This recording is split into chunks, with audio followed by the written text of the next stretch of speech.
அண்மை செய்தியை பார்த்து வருகிறோம். கடலூர் மாவட்டம் சிதம்பரம் அருகே அண்ணாமலை நகர் பகுதியில் உள்ள மாவட்ட அரசு மருத்துவக் கல்லூரி மருத்துவமனையில் மழைநீர் புகுந்ததால் பொதுமக்கள் மற்றும் நோயாளிகள் கடும் பாதிப்பிற்கு உள்ளாகி வருகின்றனர். இதுகுறித்த கூடுதல் விவரங்களை செய்தியாளர் தாமரைக்கண்ணன் வழங்க கேட்கலாம். வணக்கம் தாமரைக்கண்ணன், விவரங்களை வழங்கலாம். வணக்கம் உமேஷ். சிதம்பரம் அண்ணாமலை நகர் பகுதியில் உள்ள மாவட்ட அரசு மருத்துவக் கல்லூரி மருத்துவமனையில் மழைநீர் புகுந்ததால் நோயாளிகள் பொதுமக்கள் கடும் அவதியடைந்துள்ளனர். அதனுடைய காட்சிகளும் தற்போது நம்ம பார்த்துக் கொண்டிருக்கின்றோம்.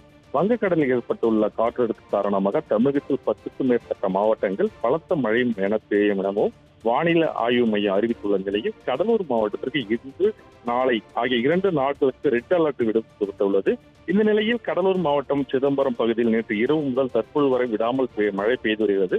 சிதம்பரம் அடுத்த அண்ணாமலை நகர் பகுதியில் உள்ள மாவட்ட அரசு மருத்துவக் கல்லூரி மருத்துவமனையில் மழைநீர் புகுந்ததால் பொதுமக்கள் நோயாளிகள் கடும் அவதிக்குள்ளாகி வருகின்றனர்.